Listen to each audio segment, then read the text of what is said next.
పార్సలా? ఏ ఫ్లోర్లో? 12B.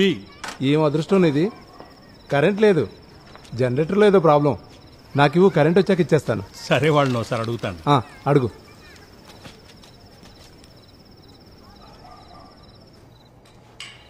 Sir, నేను hotel నుంచి పార్సల్ తీసుకొచ్చాను. ఎక్కడున్నావు నువ్వు? కిందున్నాను సార్. బైక్ తీసుకురా. కరెంట్ లేదు సార్, లిఫ్ట్ వర్క్ చేయట్లేదు. కరెంట్ వచ్చాక సెక్యూరిటీ అతను తెచ్చిస్తే ఓకేనా సార్? లిఫ్ట్ పని చేయకపోతే మెట్లున్నాయిగా, బైక్ తెచ్చిపో. ఏంటి, జనరేటర్ ఆన్ అవుద్దా? షార్ట్ సర్క్యూట్ అయిందన్నా, టైం పడుతుంది. సరే, కొంచెం త్వరగా చెయ్యి.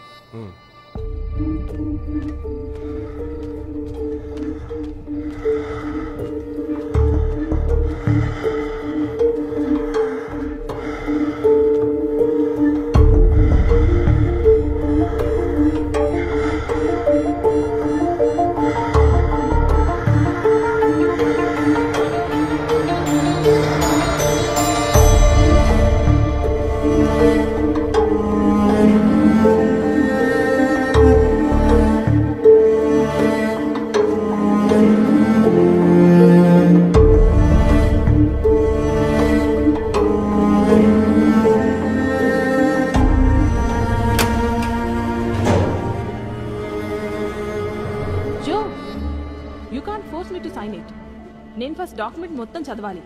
Only then I will decide what to do. నేనేదో ఇల్లీగల్ బిజినెస్ స్టార్ట్ చేయబోతున్నట్టు అలా మాట్లాడతావు నువ్వు. Help with you. ఏంటే ఫుడ్ డోర్ డెలివరీ అంటే ఇంటికి తీసుకొచ్చేవాలి, అర్థమైందా? అది కరెంట్ లేదు సార్, అందుకని. అంటే నువ్వు ఎప్పుడు తెచ్చిస్తావా నేను నీకోసం ఎదురు చూస్తూ కూర్చోవాలా? Joe, let's finish our issue first. వదిలే ఈ చిల్లర్ matter.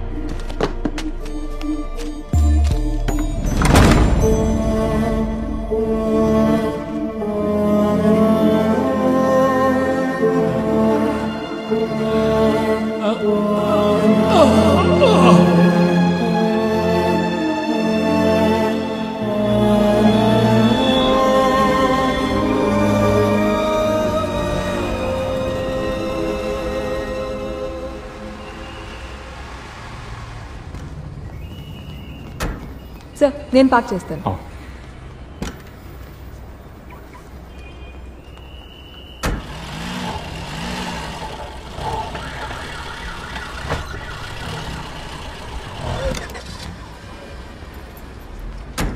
Key sir. Thank you. Welcome sir. ఏంట్రా? అక్క, నాన్నకు బాగాలేదక్క, త్వరగా మెడికల్ కాలేజ్ దగ్గరికి రా. ఏమైంది నాన్నకి? ఏమో తెలీదు, నేను అమ్మ అప్పుడు అక్కడికి వెళ్తున్నాం.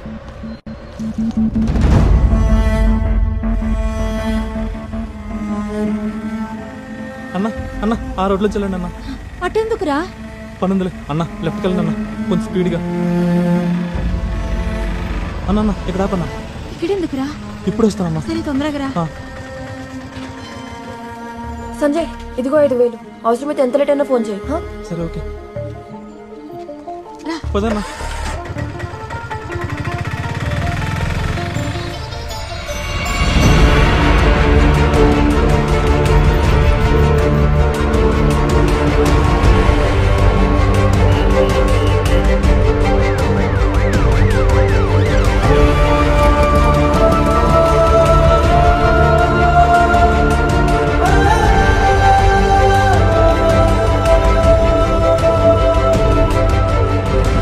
క్యాజువాలిటీ వాడు ఎక్కడ? అదిగో అదే.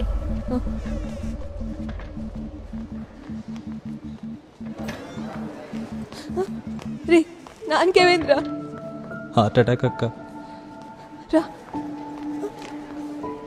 నువ్వు వెళ్ళక్క, నేను నాన్న అలా చూడలేను.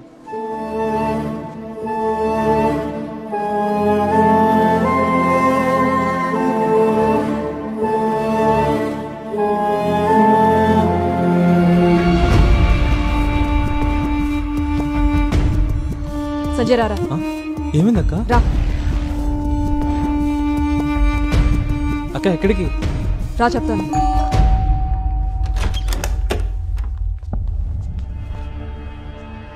ఏంటి? కొద్దిసేపటి క్రితం ఫుడ్ డెలివరీ చేయడానికి వచ్చారు కదా, అతను మా నాన్న. అయితే నన్ను చేయమంటావు? నాన్న హాస్పిటల్లో ఉన్నారు. మీరు 12 అంతస్తులు మెట్లెక్కిచ్చారు కదా, అది మాట్లాడడానికి వచ్చాం. అవునా? పోయి కేసు పెట్టు. మీ వల్ల ఒక వ్యక్తి ప్రాణాపాయ స్థితిలో ఉంటే కొంచెం కూడా బాధ అనిపించట్లేదా మీకు? ఏంటి ప్రాబ్లం? అక్క పద పోదాం. వదలరా, మనుషులేనా మీరు అసలు? ఇంత జరిగినా కూడా మీరు చేసిన కనీసం తప్పు అనిపించట్లేదా? ఇప్పుడు తప్పు నేర్పించడానికి వచ్చావా నువ్వు? ఏయ్ గొడవ చేయకుండా వెళ్ళక నుంచి. మీతో మాట్లాడడానికి రాలేదు ఇక్కడికి, అర్థమైందా? అక్క నువ్వెవరితో మాట్లాడుతున్నావో తెలుసా నీకు? నువ్వెవరైతే నాకేంటి? మీకు కోపం ఏదైనా ఉంటే వెళ్ళి ఇంట్లో వాళ్ళు మీరు చూపించుకోండి. అక్క ప్లీజ్ అక్క పోదాం పద. 24 గంటలు గడిస్తే గానీ ఏం చెప్పలేమని డాక్టర్ గారు చెప్పారు. ఆయనకేం కాకూడదు, మేము మళ్ళీ ఇక్కడికి రాకూడదని ప్రార్థించండి.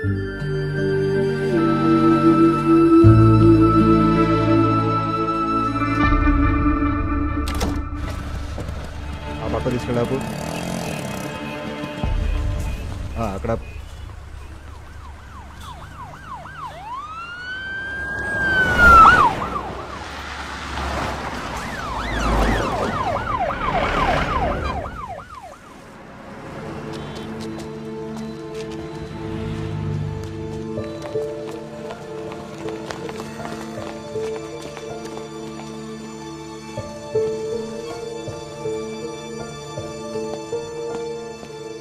ఎక్కడికి వెళ్తున్నారు? సార్ మా నాన్న క్యాజువాలిటీ వాళ్ళు ఉన్నారు. ముఖ్యమంత్రి గారు లోపల ఉన్నారు, ఇప్పుడు వెళ్ళడం కుదరదు. పక్కన నిలబడండి. ఆమా మేము హాస్పిటల్ ఎంట్రన్స్ లో ఉన్నాం.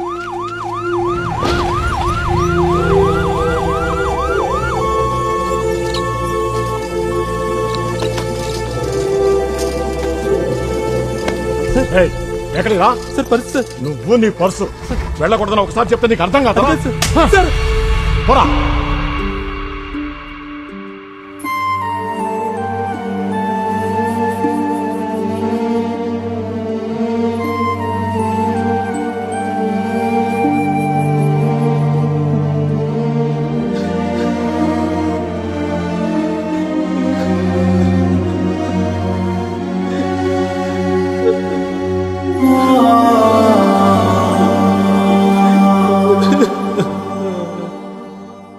మనం చాలా సామాన్యులం సంజయ్.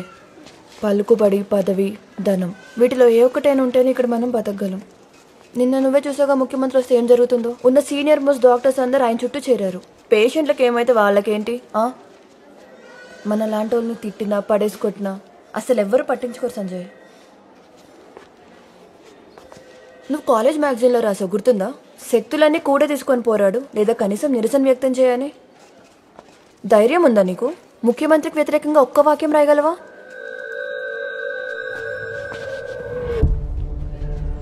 నువ్వు ఒక ఫేస్బుక్ పోస్ట్ పెట్టు ముఖ్యమంత్రికి వ్యతిరేకంగా. ఎందుకు అంత భయపడుతున్నావు? ఇక్కడ ఏం జరుగుతుందో ఆయన తెలియద్దా? నువ్వు దీన్ని ఊరికే వదిలేదు సంజయ్.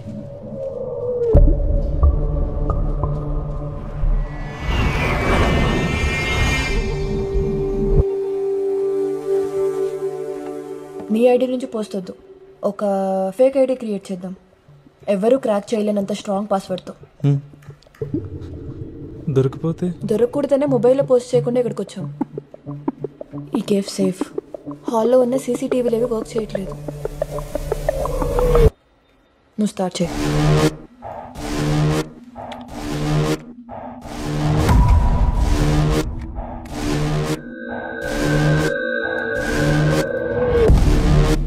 పాస్వర్డ్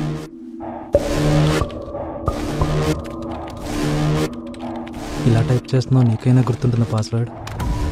నాకు గుర్తుంటుంది. నువ్వు ఒక స్ట్రాంగ్ మెసేజ్ టైప్ చేసి ముఖ్యమంత్రిని అడ్రస్ చేయి.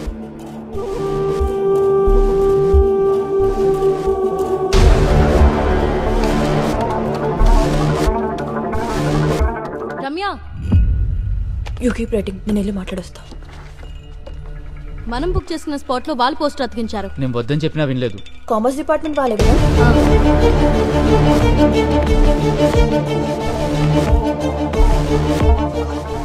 ఏంట్రా అయిపోయిందా? ఒకసారి చెక్ చేయండి. అదిరిపోయింది. అచ్చా యూట్యూబ్.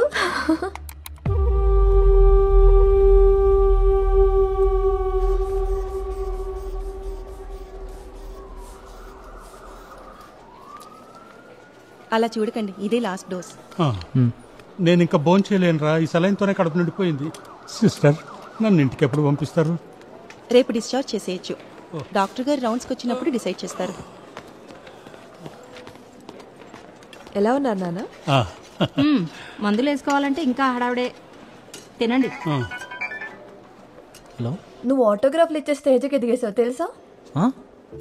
నువ్వు పెట్టిన పోస్ట్ వైరల్ అయింది.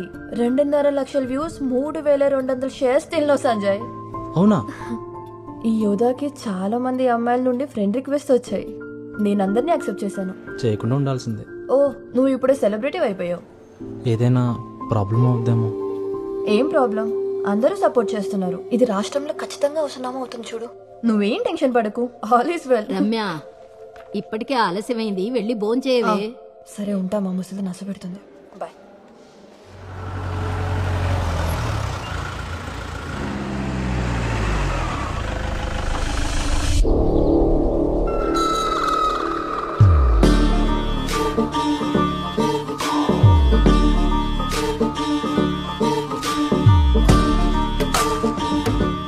సార్, సడన్ గా మీటింగ్ అనేసరికి అందరూ కన్ఫ్యూజ్ అయిపోయారు. నీ ట్రీట్మెంట్ అయిపోయిందా? అయిపోయింది సార్, 2 రోజులైంది. ఓ వారం రెస్ట్ తీసుకొని జాయిన్ అయితే సరిపోయేదిగా. అనవసరంగా ఎక్కువ స్ట్రెయిన్ అవ్వు సార్. జాగ్రత్తగా ఉండు.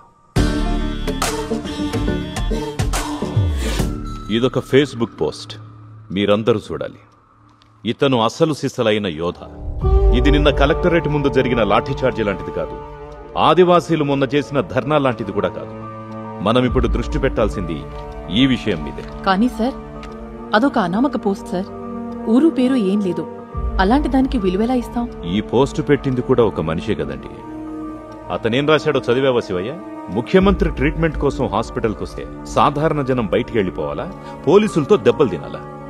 ఇదంతా చాలా క్లియర్ గా రాశాడు అతను. ఇంతకంటే ఇంకేం క్రెడిబిలిటీ కావాలి శివయ్య? కేవలం ఐడి నిజం కాదనే కారణంగా అతనంత వివరంగా రాసిన నిజాలు అబద్ధాలు అయిపోతాయా? ఒక బార్బర్ కొడుకు ముఖ్యమంత్రి అయితే ఇదిగో ఇలాగే ఏడుస్తాయి. ముఖ్యమంత్రి పేరు వింటేనే వణికిపోయే వాళ్ళు కొందరున్నారు ఇక్కడ. అలాంటి వాళ్ళందరూ బయటికి వెళ్ళిపోవచ్చు. సొంత పేరు బయట పెట్టే ధైర్యం లేకపోవడం వల్ల మాత్రమే సీఎంను విమర్శించడానికి ఎవరైనా ఇలా ఫేక్ ఐడీలు వాడుకోవాల్సిన దుస్థితి ఉంది రాష్ట్రంలో. ఇది మనం చూస్తూ ఊరుకోవాలా? సీఎంకి ఇష్టం వచ్చినట్టు ఏం చెప్పినా ఏం చేసినా గొర్రెలా తలలోపడానికి కాదయ్యా జనం మనకు ఓట్లేసి గెలిపించింది. ఇది చిన్న విషయం కాదు, సాధారణ ప్రజల దుస్థితి ఇది. నిశ్శబ్దంగా వాళ్ళు చేసిన అభ్యర్థనిది. మనం వాళ్ళ పక్షాన కదా నిలబడాల్సింది. రాష్ట్రమంతా రాస్తారోకోలు, ధర్నాలు చేద్దాం, స్ట్రైక్ అనౌన్స్ చేద్దాం, అట్టుడికి పోవాలి. హే, దీనికి కూడా స్ట్రైక్ అండ్ చేయానంద్. ఇప్పటికే చాలా స్ట్రైకులు చేశాం. కేవలం ఫేస్బుక్ పోస్ట్ మనం ఈ ఇష్యూని యూజ్ చేసుకోవాల్సిందే. లేకపోతే ఏం ఇంటర్నేషనల్ ప్రాబ్లం ఉందని మనం సమ్మెకు పిలిపివ్వగలం? ప్రతిపక్షంగా మనం ఎప్పుడూ జనం పక్షాన్ని నిలబడి పోరాడాలి, అది మర్చిపోవద్దు. నేను చెప్పిన దాంట్లో మార్పేం లేదు. ముఖ్యమంత్రి రాజీనామా చేయాలి. కల్లూరి చంద్రం ముఖ్యమంత్రి రాజీనామా చేయాలి. పోలీసుల అరాచకాలు నశించాలి. రాజీనామా చేయి కల్లూరి చంద్రం. కల్లూరి చంద్రం ముఖ్యమంత్రి రాజీనామా చేయాలి. వద్దు వద్దు మాకొద్దు, వద్దు వద్దు మాకొద్దు, వద్దు వద్దు మాకొద్దు.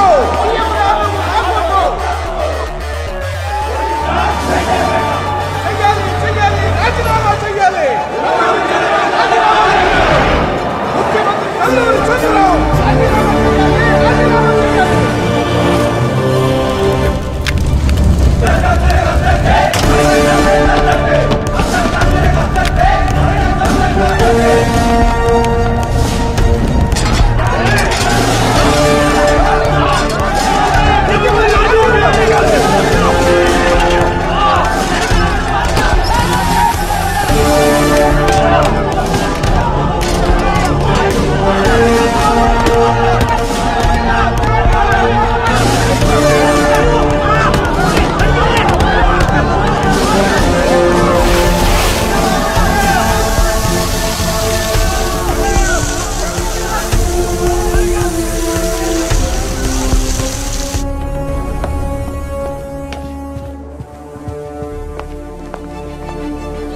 రాజీనామా చేయాలని ప్రతిపక్ష పార్టీ సెక్రటేరియట్ ఎదురుగా చేస్తున్న ధర్నా హింసాత్మకంగా మారింది.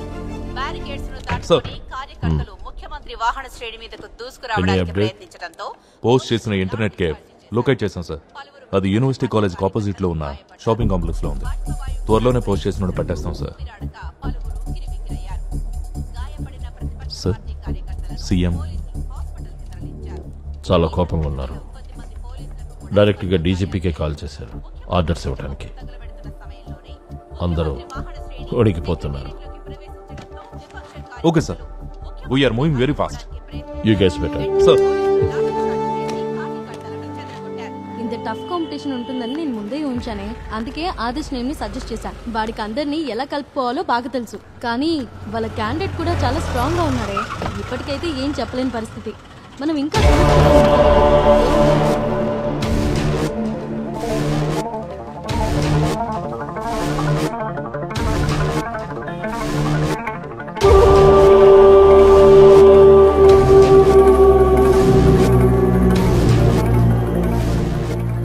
ఈ విషయాన్ని సింపుల్ గా వదిలేయడానికి ప్రతిపక్షంగా ఎవరం సిద్ధంగా లేం. సాధారణ ప్రజానీకం ఎదుర్కొంటున్న కష్టాల ప్రతిఫలమే ఈ పోస్ట్. మీరే చెప్పండి, ఇలాంటి ముఖ్యమంత్రి అధికారంలో ఉండడం ఎంతవరకు న్యాయం అనుకుంటున్నారో? ముఖ్యమంత్రి కారణంగా ఇబ్బందులకు గురై ఎన్నో కష్టాలు అనుభవించి ఈ పోస్టు పెట్టిన తనకి న్యాయం జరుగుతుందా చెప్పండి? సొంత పేరు చెప్పుకోవడానికి కూడా ధైర్యం లేని వ్యక్తి పెట్టిన ఈ పోస్ట్ కి ఇంత ప్రాధాన్యం ఇవ్వడం అవసరమా సార్? ఎంత ధైర్యం ఉండాలి తన పేరుతో పోస్ట్ పెట్టడానికి మేడం. అయిపోతాడు. వాడిని ఊరికి వదులుతారా?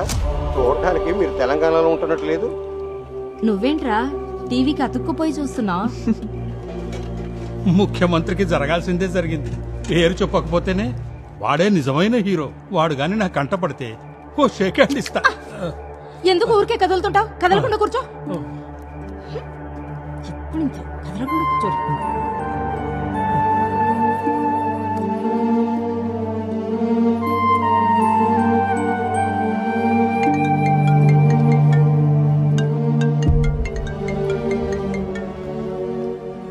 సంజయ్, నువ్వు ఇంకా పడుకోలేదా? రమ్య, నాకు చాలా భయంగా ఉంది రమ్య. ఛానల్స్లో, ఆన్లైన్ మీడియాలో అన్నింట్లో ఇదే న్యూస్. నన్ను ఇప్పుడు ఏం చేయమంటావు? ఏం కాదులేరా, ఓ 2-3 రోజుల్లో ఇవన్నీ సెటిల్ అయిపోతాయి. నువ్వు వరీ అవ్వకు.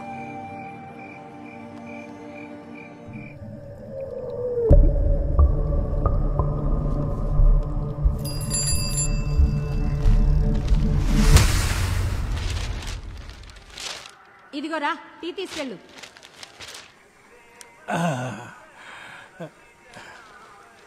రేయ్, మీ అమ్మకు చెప్పి టీలో కొంచెం పంచదార ఇమ్మనరా.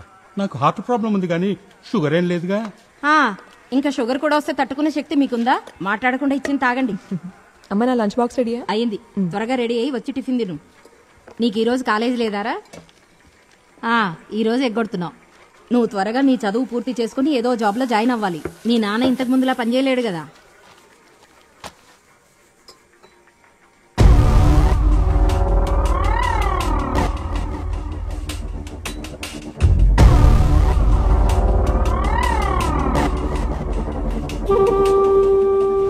ఏమైందిరా?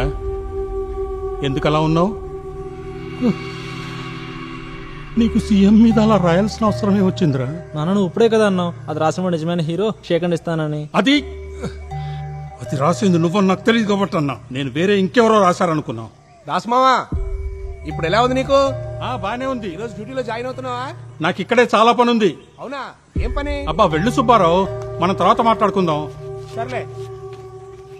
ఏం చేద్దాం నాన్న? నానా, నేను బయలుదేరుతున్నాను. బాయ్ రా. ఇప్పటికీ లేట్ అయిపోయింది. బస్సు ఉందో లేదో. రే, అమ్మకి ఈ విషయం తెలియనివ్వకే. తను ఇప్పటికే చాలా దిగులుగా ఉంది. ఇది కూడా తెలిస్తే ఇక అంతే. మీ అక్క కూడా తెలియనివ్వదు. వస్తున్నా.